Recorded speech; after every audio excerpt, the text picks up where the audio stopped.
Hey everyone, David C. Anderson here coming at you from the Knife Center, and it's our favorite time of the week, taking a look at the coolest new knives that have just hit our shelves. Let's check them out.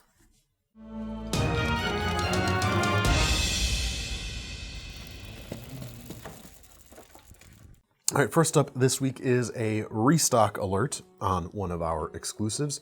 It is the QSP Penguin with the black stonewashed S35 VN blade for just $65, $64.95 to be precise, at least at this point in time. And had to bring it back up because we just got a good batch of them in, and the value on offer with this particular knife is absolutely insane. It's the most affordable S35 VN knife we sell. Tons of edge retention for that $65 price point. And it's the Penguin, which you know and love. A lot has been said. I won't spend too much time on it here, apart from saying it's a great, hard-working, smaller, everyday carry knife. About a 3-inch blade, just over. So if you live in a 3-inch limited area, might want to stay away from this one in particular for that. But it's a great size for EDC. This sheepsfoot blade allows you to get some nice, strong cuts in because it's thin enough and slicey enough, but not so thin that you don't feel like it's gonna twist too much on you. Nice coral orange and black, or coral style orange and black G10 handles, liner lock, washers in the pivot there, as opposed to ball bearings, but you still have nice snappy action. As you can see there, the thumb studs flick them open quite nicely. Deep carry pocket clip mounted from inside the G10, in between the G10 and the liner there from the tail. Also reversible too. Really cool little knife. It's a great blend between small and big personalities. You can manipulate it like a small knife, but cut like something that feels a little bit bigger. And with this more premium steel, definitely a nice upgrade from the D2 for not a whole lot of coin. Check it out. Next up, the crossbar locking CRKT knives are in stock. Two Lurch designs. We have an MJ and a Matthew Lurch design. I'll start with the MJ. This is the Definitive, and it has a 3.7-inch blade, 154 cm, stonewashed harpoon point with a hollow grind. Really cool shape. This one definitely between the two has maybe a bit more bodacious style to it. And what's cool about this is not just another imported crossbar locking knife, which we're starting to see some of these days. This is actually American made, and if you know your hardware, you'll see that piece of the crossbar lock there. The end cap is pretty distinctive, and that's because, of course, this is made by Hogue for CRKT. So Hogue, they call their crossbar lock the Able lock, but CRKT in their commendable wisdom are just calling it a crossbar lock, which I appreciate. Very, very cool to see them partnering with Hogue. They picked a great partner to kind of bring USA manufacturing back to their lineup. Couldn't be happier about that. The handles are G10. You've got a G10 backspacer, a little bit of some decorative cutouts here on the front side. And that probably leads to my only real critique of the design. I wish they could have made this pocket clip reversible, because of course the crossbar lock and the dual thumb studs makes everything else completely ambidextrous too. But if you're right-handed, that's not going to enter into the picture, fortunately for you. Plenty of grip there, especially if you have slightly smaller hands, I would say. Maybe even not slightly smaller hands. I only mention it because I do have slightly larger than average hands, and my fingers kind of don't really taper. I got these big fat fingers there. And for me, there's kind of like just enough space here in this front swoosh. Maybe feels just a little tiny bit constricted. But if you have slightly smaller hands than I do and you want something with a big handle, I think this is going to fit really, really nicely. As for the Matthew Lurch design, it is the LCBK, lightweight crossbar locking knife, is what it stands for there. A little bit smaller, 3.5 inches, same materials, 154 cm for the blade, and G10 handles with a kind of rising backspacer of G10 there. You get a little bit of space there behind it. You could attach a lanyard to that if you wish, which actually reminds me, yeah, no lanyard attachment point on the Definitive, so keep that in mind if that's something you like to do. Rather than the harpoon point, we have more of a modified Wharncliffe, or even some people, including our website, would call this a reverse Tanto. It is wise. I'm a little upset about that. Too bad. But anyway, this one fits my hand a little bit better. You know, your mileage may vary, of course, but it's got a nice handling quality to it. Feels nice and nimble, feels nice and stable when you gorilla grip it too. And being made by Hogue, you would expect great action, and indeed, you are getting it here. Just super smooth, silky, perfect, as you can see right out of the box. Just chef's kiss. Very, very cool. Very cool to see them, like I said, bringing back US manufacturing to their lineup. Very cool to see them doing it with someone like Hogue that's doing such great work to start with. Price on these about $215, and I'm not sure actually. I know not everyone of their dealers is getting this, but I'm not sure if they're going to be limited in production or not. But we do have them in stock right now, at least. I'll try to figure that out and maybe have an answer on that in a future episode. All right, some more USA-made stuff here. We have a new version of the Tactile Knife Company Rockwall, a black DLC coated, all black DLC'd version of this knife. Price on it is $3.99, and it's such a cool knife to start with. I actually own a couple of these at this point. It is small enough. It's got a 3-inch MagnaCut blade, nice and thin and kind of classic pocket knife kind of design ethos and cutting ethos, but yet it has a handle that offers just enough grip, like just barely enough to get a big feeling gorilla grip in, at least for my hand size. So you have another really cool blend of small, easy precision and bigger chops, not chops, but bigger feeling chops when you need it. It's a really cool, the base knife has always been a really cool, more formal or gentleman's style knife. Talking about the genre, of course, you know, you don't have to be a gentleman to carry this. Works well for the ladies as well, or for the Thomases out there who are definitely not really gentlemen. No. Yeah, very, very clearly. That's long been established on this channel. Say hi to Thomas behind the camera, everyone. Hi, Thomas. When I saw this on the website, this black DLC version, I didn't think it would have kind of those same classy, you know, gentsy style vibes to it, but I actually think it does. Maybe it's because this black DLC is not, it's more of like a reflective graphite-y type coating to it. It has some shine, it has a level of refinement that I honestly did not expect, and still feels quite classy, feels screwed together just as nicely, but it maintains that more upscale vibe. You know, someone pulling this out of a suit pocket, I wouldn't think it would be out of place. I wouldn't think, oh, you should have had the satin or the uncoated non-black version. I think this would work great. Very cool. The MagnaCut is going to hold an edge a good long time. Very cool to see that on a production folder. Like I said, I got a couple. It's been working. They have been working really well for me. And the other thing that's cool about this black coating, getting back to that, is it does kind of dampen a lot of the excessive reflections. You do get a little bit of that graphite-y nature, but because they don't kind of laser their logo into the blade, you don't get a bright patch there. Very subtle. You just have the edge itself and the stop pin in the back are the only things that are kind of non-graphite or that are just satiny feeling. Very, very cool. Love the new finish. Speaking of new finishes, we've also got some pens, and these are limited editions. 6 different side click pens from Tactile Turn, which is the company that Tactile Knife Company spun off from. Same people, same shop, but branded just a little bit differently. These are the Deep Space side click pens. We've got all 3 sizes in both standard diameter and the slim varieties. This one right here is the short side click, standard diameter, about 149, and it is a custom Cerakoted finish. How sweet does that look?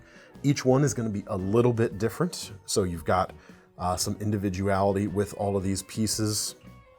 Just so cool, and the precision on all, as with all of their pens, is top notch. Reverse or tail click to engage the pen or to extend the pen, and that little side click button there to retract, as you can see. Milled titanium pocket clip there for a nice, kind of beefy clip. And on the inside, you can see Tactile Turn 2023. We might have difficulty getting a camera angle on that, but it's there. One of those nice little details that you'll know about and get to appreciate. Real cool, limited edition, check them out. Did you say the cartridge? Depending on what, Thomas brings up a good point.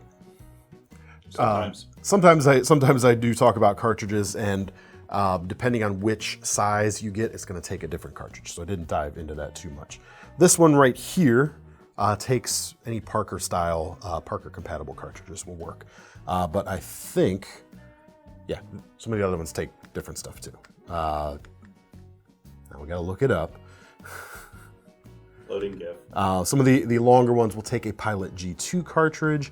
And let me see what the shorty takes. Pilot G2 Mini. So depending on which you get, there are some options out there that'll suit your preferred cartridge type, it seems. So always cool to see that too. Next up, we're happy to see some new Squid Industries back in the building, Squid trainers. This is the Nautilus V2. We've just got in a large batch of these and some of their other stuff. $229 or just about $230 for this, also made in the USA. G10 scales on top of channel milled aluminum framed handles there. This one is the green anodized. It looks, I think, really cool against that black.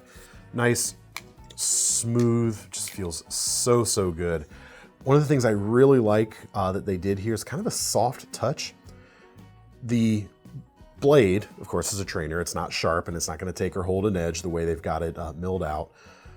But they did do something to kind of aid in the feel of the trainer as you're flipping it. If you're doing these things on feel, obviously I don't have a great feel for these things myself, but as you're moving around, the spine side because they do kind of make this in a shape that resembles an actual blade, the spine side is chamfered. So you can feel that if you're making contact with the spine of that trainer blade. And some tricks, some flipping styles will incorporate that. Meanwhile, the side that would be the edge on a live blade, so the live side, is not chamfered. And when it's against you right there, it feels a little different. And that's aided further by these little cutouts here that create some like teeth, so to speak. So as you're flipping, even if you don't have eyes on it, you can feel if you've gotten onto the wrong side of the handle, which if you're dealing with a live blade, you absolutely don't want to do. So cool touch there indeed. Feels super smooth, a few different colors as well. You can check those out. And then maybe my favorite Squid trainer, just because I love the kind of cheekiness of it, is the Mako. This is the V4.5. It's also made in the USA, price is about $115, and it incorporates a bottle opener into the end of its Sharky inspired trainer blade style right here. Very cool.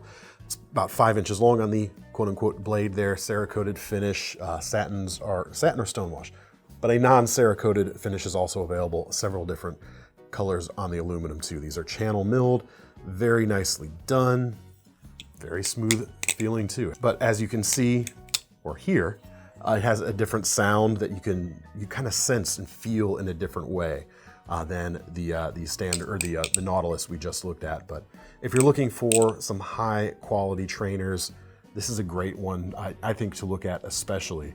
It's significantly less expensive than the Nautilus, but feels almost as good to me.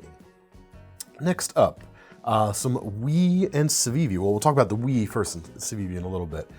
They dropped a bunch of new models last Friday. The first of which I know folks have really been looking forward to, is the Brian Brown designed Trogon. This one right here is the expensivest one with its Damasteel blade and its milled titanium handles, very cool titanium handles. Let me tell you the base price first. Just above $290 for a 20 CV blade on this design. With Damasteel though, you're looking at about $624 for these knives. So make sure you know you want the style of that, because performance-wise, you're gonna get more edge retention out of the 20 CV. Blade itself, 3.2 inches long, really cool blade shape. This is a cool blade to think about. And it kind of blends genres a little bit. On our website, and according to they call this a Tanto, and I can kind of see that. You do have just a hint of the change in apex here that you would see on a Western style Tanto. You've got compound grinds, hollow here at the straight edge, and the bellied portion is flat. You've even got a bit of that kind of reverse Tanto style, but technically, I think this is actually a drop point spine. Yeah, that spine is dropped in nature. That's not even a straight clip point. It feels more like a drop point than anything else, even if we want to technically call it a Tanto, if we want to technically correctly call it a Tanto. Whatever, just buy it and use it. It looks cool and it's going to perform really well at your EDC stuff for sure. The feel in the hand is pretty nice. All four of my fingers fit on there, no problem. And although there's no like finger choil, because of the size of the ricasso in this area around the pivot here, you can choke up, especially with me at least, for a fingertip grip if you need to more precisely guide that point into like the side of a box or something else that you might need that precision for. The ball bearings in the pivot are ceramic. There is the folded up nature of the knife right there. We've got a milled pocket clip on the back that maintains the nice diagonal milling pattern going on.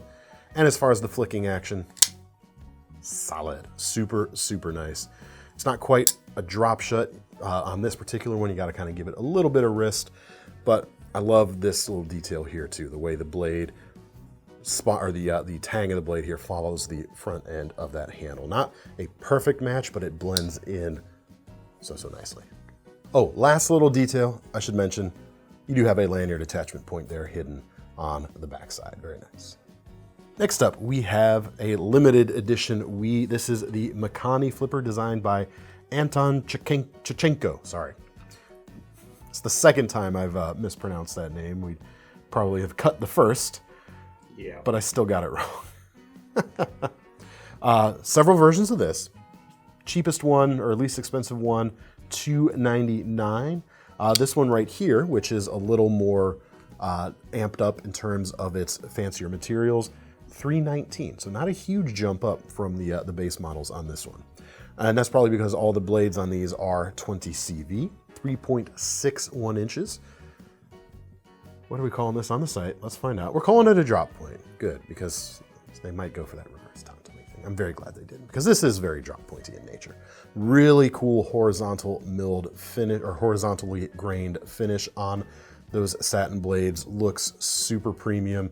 The fuller on it looks extremely nice too. The way it blends in to the grind lines and the swedge, full length swedge on that spine is very, very cool. Speaking of very, very cool, check out this pocket clip.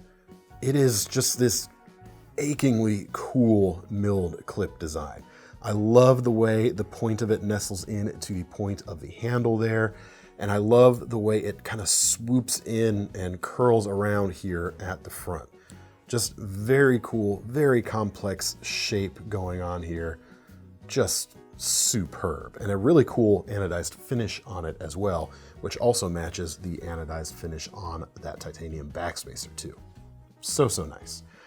Copper foil carbon fiber inlay on the front, but that's all the set dressing. How does it actually feel in the hand? Pretty good. Orients kind of nimbly forward. You can choke up on the finger choil there for those finer tasks too. I love the thinness of the blade here. It's not super, super thin, but it feels perfect for this design. It's going to slice really well, but still offer you a good deal of strength. Really nice flipping action. Just like the Trogon, you have to give it a little wrist if you're looking for some of those drop shut things. I haven't tried this yet, but let's try to reverse flick with that fuller. Yeah, no problem. I was worried because of how kind of silky smooth it was that it might present a little bit of an issue, but as you saw, no problem there whatsoever. So you got a couple different opening methods to play around with. You got something that's really cool, and I just can't get over how sweet that pocket clip is. That's just a luxury detail you're gonna remember for sure. I'm gonna remember it anyway. All right, we've got a couple of Bestechs to talk about now, starting with some of their more premium knives. This is the Supernova 279. A few versions of this, some with a Zircuti bolster, which our rep in the Bestech video at SHOT Show referred to it as Timascus, but it was very Timascus-y looking Zircuti, I'll say, but just to set the record straight, we'll do that. This version right here is the titanium handles with zirconium bolsters here. They've got a nice orange peel texture going through all of it. Gives it a really cool feel, really cool grip in that hand right there. Feels really nice. This is not a large knife. Your blade is just over that 3-inch mark. You've got M390 steel on it. Really cool kind of harpooned, wouldn't even call that a harpooned clip point, but a nice clip point shape here. The kind of swell, or the apex at the back is pretty far back to think of that as a harpoon style, but it does give you a little point for your thumb to choke up on, or your index finger if you're doing something like that on a surface. Milled titanium clip has the same, or actually, is this a zirconium clip? Yeah, it is a zirconium clip as well. Matches the bolster for a really cool effect, and it has the same orange peel texture on it too. This is a liner locking knife, nice inset liner, as you can see there. Very, very classy. And as such, one of the things you don't have to worry about, whereas you do on some frame locks, you don't have to worry about accidentally putting pressure on that lock bar and affecting your opening action. This one is just ready to go all the time. Next, we have some less expensive versions of the Strelit, the push hook dagger, as I've taken to calling it here. This is an Ostapel design. Previously, they were available with a titanium handle and some premium blade steels, but now for about 65 bucks, you can get this with G10 handles and a Sandvik 14C28N blade. Very neat. Few different finishes. We've got the two-tone here, as well as an all satin without the blackened portions, and several different G10 colors. This is the natural G10 right here. I struggle with this one a little bit because it is very, very cool. The practicality of it is going to be highly situation dependent, I think. It's certainly a good small edge for opening boxes and packages, especially stuff like those hard plastic clamshell things that are impossible to open that you buy. The point of this is very acute, easy to get into that type of packaging, and harder for it to slip out because of that hawkbill shape, which can happen with a drop point. With anything with any kind of belly can slip out of those things fairly easily, but this hook shape, really nice for stuff like that. While you're doing it, the curve of that handle on the G10 in this case, but the design in any case, nestles into your palm quite nicely. It just follows in there really well. Nestles is the right word. It's what I keep coming back to there. Very neat. It takes a little bit of getting used to unlocking it because it's a typical liner lock, and kind of pushing the edge towards your finger rather suddenly there, since it doesn't come out too far on its opening rotation. Just a little bit different. You've also got slow roll action because of that top finger groove right there. You could probably front flick it. Yeah, you can front flick it. But the flipping action itself also feels a little bit different again because it's such a short travel on the blade, but very, very cool. And now at this $65 price point, a lot more folks are going to get to be able to enjoy this neat design. Next up, we've got another less expensive Bestech under their Bestechman or Bestechman, however you want to say it, sub line, so to speak. This is the Ronan. It has a 3¼ inch 14C28N blade. Really cool steel here. The Strelit we just looked at has it, and if you're unfamiliar, it is a really nice steel. One of my favorite non-particle stainlesses for sure. Has a good deal of toughness, which is especially nice in a stainless, and it takes a really fine edge very easily, but still holds it a pretty good long time. Similar to stuff like AEBL, which is probably my favorite non-particle stainless. Definitely my favorite non-particle stainless. It's kind of a spin-off of stuff like that, so very, very cool.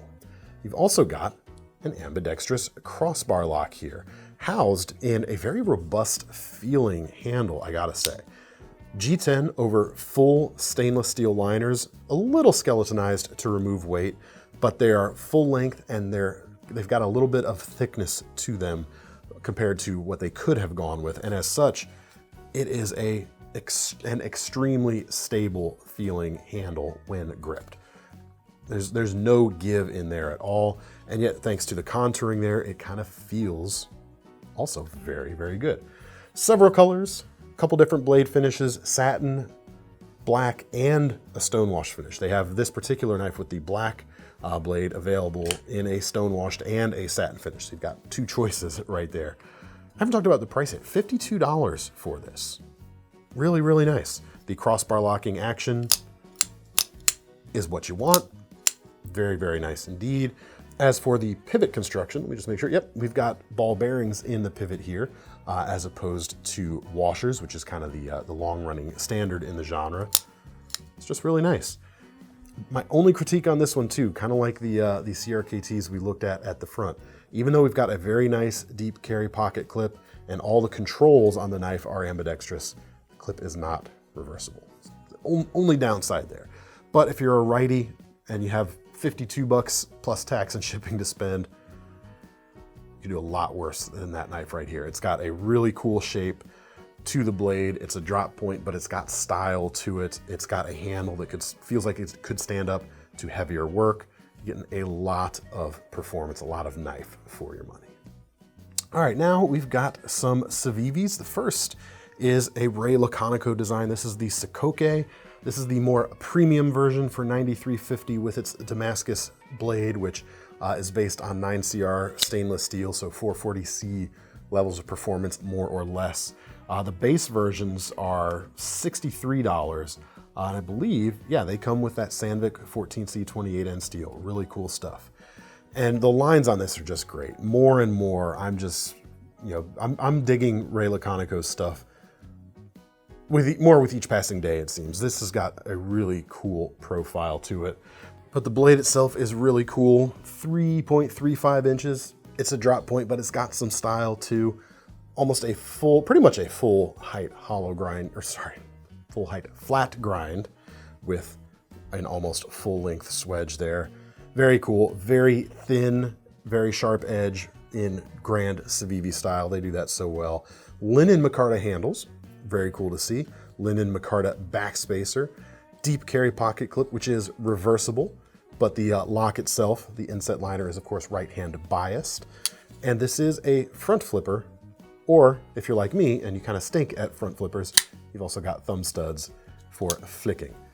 Ball bearings in the pivot. Hey, the front flipper actually worked really well for me. It has got this whole knife has such a clean profile to it, a clean design. The handle itself feels really good. There's just a hint of curvature to that handle there, and it's just done oh so well. Fits my hand great, looks great. And especially if you go for the $63 version, a lot of knife for your money. Even if you go with this, with the Damascus and everything, it still is.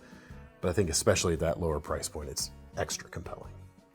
Now we've got a couple CIVIVI fixed blades, very disparate in size between the two of them, I should say. Actually, this might make an interesting pair, depending on what you're going for. We'll start with the small one, another Ostap Hell design to talk about. This is the Circulus, $55 with 10CR series stainless, so something more, getting closer to something like VG10 in levels of performance. And this is a pocket fixed blade, which you folks know I love. And there's a sheath over here. It's a small sheath, so it's easy for it to get lost, but here it is. It's Kydex. Interestingly, it's set up out of the box to be carried left-hand pocket, but that clip is 100% reversible on that little guy right there, so righties, fret not. 1.96 inch blade itself, very thin, almost scalpel-like. There you can see the spine shot there, almost a full flat grind, bit of a swedge, very clean profile, but just enough character going on with the angles and of course the speed holes, which help it go faster too. Nice CIVIVI bead on the back as well, which is going to give you a little bit of extra purchase, especially if your pinkies. I can't imagine anyone who could fit all 4 of their fingers on that handle, but your pinky's going to be able to latch onto that bead pretty nicely for a little bit of extra retention. nice precision going on with this. And again, nice thin edges that CIVIVI does very well too. All right, the next knife is, as you can see, considerably larger. It's designed by Maciej Torb. I can guarantee you I'm pronouncing his name incorrectly. But this knife is called the Maxwell. It is a big honkin' fixed blade. I'm not quite sure exactly the intended purpose of it. It's definitely tactical in its inspiration, but it's a really cool blade shape, no matter what you want to call it. 4 3/4 of an inch long, D2 steel, bit on the thicker side, but ground away in such a fashion that you're still going to be able to slice fairly well. I mean, look how wide that blade is to start with. Combine that with a high flat grind on it, and the actual kind of geometry behind the edge is not going to be too wedge-like. Certainly not as wedge-like as you might expect given the thickness here, which, all right, micrometers, don't fail me. Something like 5/32 of an inch. Let's see if we have it listed. No, it's, really? Our website, we say 0.197, so almost 0.2 inches. So it's more than 3/16 of an inch. Huh. Who'da thunk? Even more so, I should say, then, it is not nearly as wedge-like as you might expect something that thick to behave, because, as mentioned, of that nice high grind right there. Really cool dual fullers on each side. Look really nice. One thing that's going to do for you if you need to kind of pinch up on the blade, it's going to give you a really nice control spot for your fingertips to grip. It's a very nicely considered thing right there. Stonewashed finish on this one. A black finish is also available. Is it black stonewashed? Loading. Yes, a black stonewash is also available. That version has a black G10 handle. This one has a green G10 handle. You've got a finger groove here at the front and a longer, kind of more gentle groove at the back. Fits my fingers quite nicely, I gotta say. Not quite so much in terms of a finger guard protection, but you do have a little bit of space before the edge starts, so that's a little bit of peace of mind right there. It's cool. I can't take that away from it. It is a really cool feeling thing. We've got this nice box braided fob here at the back, which I'd probably remove, but it's there if you want it. The sheath is Kydex, and it comes with the CIVIVI T-clip, which is designed by Bob Terzola as sort of an evolution or improvement on the blade tech style, or the blade tech lock genre. You've got similar, or the exact same hole spacing, I should say, with the addition of, instead of the 2 middle holes here, you've got 2 slots, which means it's actually going to fit a wider variety of things. And the belt adjustability in terms of thickness is done with a screw head and slider, so even more fine tunability there. You don't have the same lockability as something like the Tech Lock, but you have a little more versatility in your mounting options. So whichever one is more appropriate for your needs, I would go with. Should be mentioned, you can get a Tech Lock for, or a T-clip, I should say, less than 10 bucks, like somewhere between 5 and 10 bucks. They're really inexpensive, very cool. 2 more fixed blades. We have the Bradford Guardian 3. Great big new batch of these in. 3.5 inch blade, M390 steel. This one is about 198. You've got a black stonewashed finish and the green and black G10, kind of a toxic green and black layered G10. Looks great against that black stonewashed for sure. Great EDC style fixed blade or small outdoor companion knife. It's kind of a 3.5 finger grip for me whilst utilizing that forward finger choil. If I'm choking back, it's more of a kind of 2.5 finger design. One that happens to work really well in a pinch grip. It should be mentioned because that butt, for me, nestles, of the pommel nestles into the palm really nicely for using that blade. Nice and sharp, very cool, acute drop point profile. The sheath is very cool. It is leather and it's set up for horizontal carry. As you can see, you've got that strap self-integrated into the sheath itself. Not really a, well, it kind of lends itself to 2 positions in particular. Right hand cross-body draw, maybe 3 positions. You could also position it on the right side of your body and kind of draw backwards, a little more difficult to get to. Or you can carry it the small of your back if you're going to be drawing it with your left hand, so you can do that scout carry. So not as many kind of overall options, but does what it does really well if those carry positions suit you. I dig it. It feels really good. The knives themselves are really awesome too. And last but not least, we've got another tactical knife. This is the SOG Trident FX, now available with the Tanto profile. $99.95 at this point in time. You've got 4116 stainless, just over 4 inches long, Tanto profile, and not too thick. So this is a blend between outright kind of tactical strength and more everyday convenience, everyday efficiency for your slicing tasks. Handle feels good. It's injection molded over that full length tang, protruding there at the back, as you can see.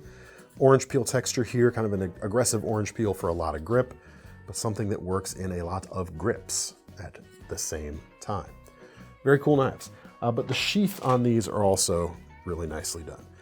It is injection molded, clicks in like Kydex, and on the back, as you can see right here, you've got these 2 metal strips that make this compatible with your MOLLE gear. You can see it. It's a little awkward to show on camera here, but it kind of locks itself into itself, basically. Pinch these straps together and you can get it to release there. But even if that were to happen in the field, it's very unlikely that these are going to slide out of whatever MOLLE gear you have it attached to, even if it's inverted like so. That's because of those hooks on the end. They're not going to allow themselves to kind of slide out too easily. If this is not your thing, you've got rivet holes and slots here, so really easy to find something that's going to be compatible as an aftermarket solution if you want something a little bit different. All right, that's all I have got for this week. Thanks for sticking around. Let me know what you thought of the knives down in the comments, and to get your hands on any of them, check out the links in the description to take you to KnifeCenter.com. While you're there, always remember we've got our Knife Rewards program. What that means is, as you buy your knives today, you're going to be earning some free money to spend on a future one. I'm David C. Anderson from the Knife Center, and that's Thomas behind the camera. We're signing off. See you next time.